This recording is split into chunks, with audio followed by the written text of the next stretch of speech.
식초를 만드는 산이에요. 시큼하고 혀를 찌르는 그런 뉘앙스가 있어요.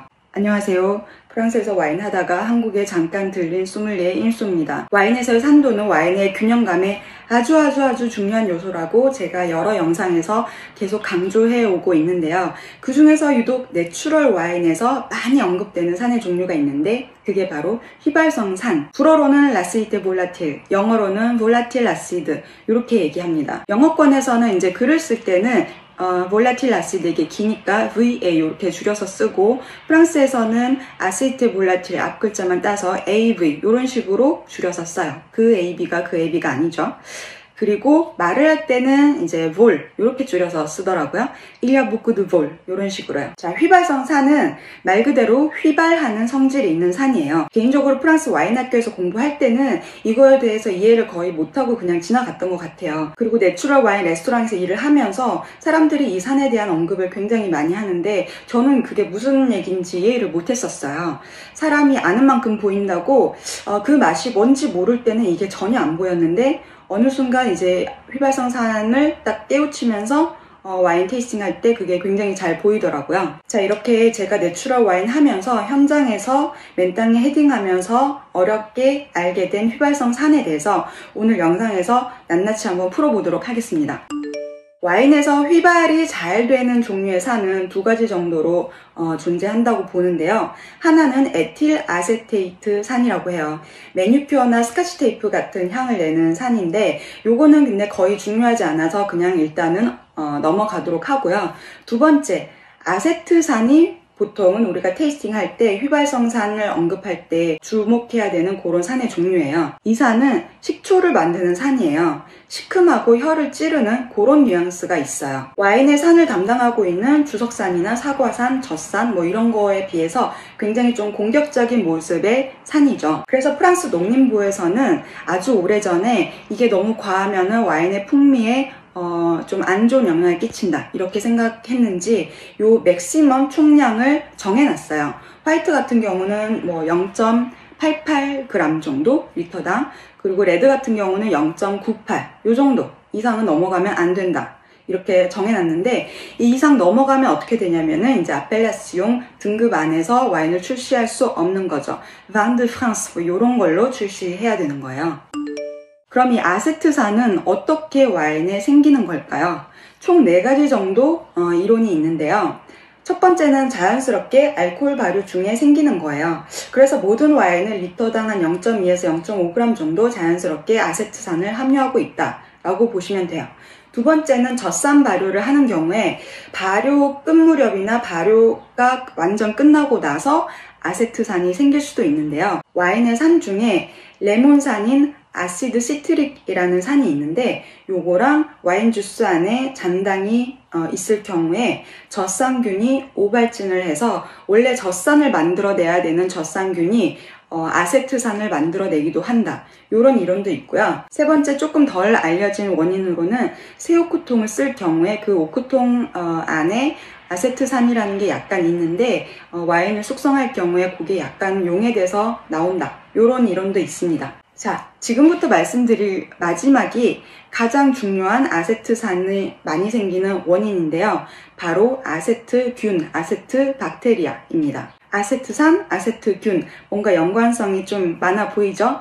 아세트균은 포도나 뭐 양조 도구, 양조 시설 이런 데 붙어 있다가 와인 주스에 섞여 들어가게 되는데요. 아세트균은 산소가 있는 환경에서 알코올을 먹이로 먹고 아세트산을 낳는 이런 박테리아예요. 이게 식초를 만드는 과정이에요. 사실 보통 식초를 만들 때 알코올에 호기성 아세트균을 넣고 산소를 접촉시켜주면은 이제 식초가 되는 거죠. 알코올은 먹이로 다 소진되고 이제 식초가 되겠죠. 혹시 집에서 남은 와인으로 와인 식초를 만들어 보고 싶다 하시는 분들은 이런 식으로 하시면 돼요. 이 식초를 만드는 요 균을 제품 형태로 살 수 있거든요. 그거를 이제 와인 안에 넣으면은 와인 식초가 되겠죠. 근데 판매 목적의 와인이 이렇게 되면 안 되겠죠. 최악의 상황에서 이 발효가 계속 진행된다면은 알코올은 점점점 없어지고 산은 점점 많아져서 결국 와인이 아니라 식초가 돼버리겠죠. 1년 농사가 완전 망하게 되는 거예요. 그래서 많은 와인 생산자들은 이 아세트균이 너무 과하게 증식하는 거를 방지하기 위해서 여러 가지 방법을 쓰는데요. 저도 양조 전문가는 아니니까 굉장히 디테일하게 다 말씀드리기는 힘들 것 같고 아는 대로 말씀드려볼게요. 일단 양조장 시설의 위생 관리는 기본이겠죠. 그리고 아세트균이 아세트산을 만들려면 산소가 필요한데 이 산소를 차단해주는 이런 방법을 쓰기도 해요. 근데 원래 알코올 발효가 굉장히 활발하게 잘 될 경우에는 CO2가 많이 생성돼서 딱히 추가 작업을 해줄 필요가 없는데 왜 그런지 모르겠지만 혹시 알코올 발효가 조금 더디게 진행되는 상황이라면 포도 주스 위쪽에 공기와 접촉할 수 있는 그 부분 있죠. 거기에 CO2를 넣어주는 거예요. 그러면은 이제 공기 접촉이 조금 차단이 되겠죠. 이런 식의 방법을 쓰기도 하고, 그리고 또 김치 생각해보면은 김치 주스에 김치를 충분히 눌러줘야지 김치가 산화가 안 되잖아요. 그러니까 그 위에 떠있는 이런 솔리드 부분을 좀 와인 주스랑 계속 이렇게 섞어주면서 촉촉하게 유지해주는 이런 방법도 쓴다고 해요. 근데 이런 방법 저런 방법 다 썼는데 왠지 아세트산이 원래는 너무 과하게 생길 것 같아. 이러다가는 일년 농사가 망할 것 같아. 정말 급하다 할 경우에는 온도를 28도 이상 딱 올려가지고 아세트균의 활동을 저지하거나 아니면 아예 다 그 주스를 필터링 해가지고 박테리아 같은 걸 다 걸러내는 이런 작업을 할 수도 있어요. 근데 제일 간단한 방법은 사실 알코올 발효 마지막 단계에서 그냥 그 아황산염을 조금 쓰는 거죠. 그럼 필요 없는 잡균들이 싹 정리되는 거거든요. 생산자 입장에서는 사실 이게 제일 속편한 방법일 거예요. 리스크가 제일 적으니까, 그죠? 내추럴하는 생산자들이 그래서 좀 힘든 것 같아요. 쉬운 길이 있는데 굳이 돌아서 가야 되니까요. 일단 아황산염도 안 쓰고 위에서 언급한 그런 인위적인 개입을 아예 안 하거나 아주 최소화해야 되니까 진짜 와인에 막 문제가 생겼을 경우에는 넉넉고 있어야 될 수도 있는 거예요. 제가 자주 가는 내추럴 와인샵 아저씨가 줄리앙 메이어에 이제 테이스팅을 하러 가셨어요. 올 초에 2018년 새로 나오는 빈티지를 좀 테이스팅 하겠다고 가셨는데 같은 큐벤데 한 대여섯 병을 땄는데 이 볼라틸이 너무 강해가지고 시음을 하기가 불가능할 정도의 상태였다고 해요. 사실 줄리앙 메이어 정도 되면은 알자스에서는 거의 터줏대감이죠. 내추럴 하시는 분들 사이에. 그렇게 잘한다고 소문난 줄리앙 메이어 와인 상태가 이런 게 좀 이상하다 해서 지금 줄리앙 메이어의 와인 생산하는 책임자가 파트릭 메이어라는 분인데 그분한테 이 상태가 왜 이래? 이렇게 물어봤대요. 양조는 평소대로 했는데 기후가 온난화되면서 생태계가 파괴되고 포도밭에 각종 미생물들의 밸런스가 깨지면서 일어난 현상인 것 같다 라고 대답을 들었다고 하더라고요. 자, 예전에는 농림부에서 이 산의 맥시멈 양을 규정해 놓을 만큼 이 휘발성 산은 와인에서 무조건 경계해야 하는 산의 일종이라고 여겨졌었는데요. 요즘 특히 내추럴 업계에서 인식은 조금 달라진 것 같아요.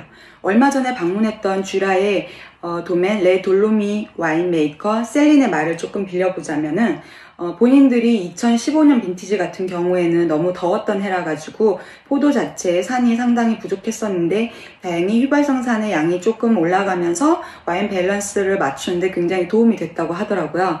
최근에 이제 산미가 조금 높은 와인을 찾는 내추럴 와인 애호가들이 점점 많아지고 있어서 와인 자체의 산이 부족하면은 휘발성 산이라도 조금 아쉬운 대로 기준 이상 필요한데 근데 프랑스 농림부 소속의 아펠라숭 협회는 몇십 년 전의 기준을 아직까지도 적용하면서 휘발성 산의 양을 과하게 컨트롤해서 아펠라숭을 결국은 탈퇴했다 라는 얘기를 들을 수가 있었어요. 궁금하신 분들은 제가 인터뷰한 영상 한번 찾아보시면 될 것 같고요. 링크 걸어 놓을게요. 자, 루아르의 디디에 다그노라고 컨벤셔널 와인 하는 굉장히 유명한 도메인 있죠. 퓨이듐에 아펠라숭 쓰는 도메인인데 여기도 올 초에 출시하면서 아펠라숭 그 심사를 거쳤는데 휘발성산이 많다고 아펠라숭에서 거절당했어요. 그래서 올해는 방드 프랑스로 출시하기로 했다고 하더라고요. 자, 오늘 영상에서는 내추럴 와인 할 때 많이 언급되는 휘발성산에 대한 얘기를 해봤는데요. 뭐든지 과하면 독이고 적당하면 약이겠죠. 오늘 영상 보신 후에 내추럴 와인을 테이스팅할 때 약간 식초 뉘앙스의 산도가 좀 느껴진다. 그러면 이게 휘발성산이구나. 이렇게 내추럴 와인의 이해도에 조금 도움이 되는 영상이었으면 좋겠어요. 오늘 영상은 여기까지 마무리할 거고요. 다음에 또 재밌는 와인 영상으로 돌아올게요. 안녕.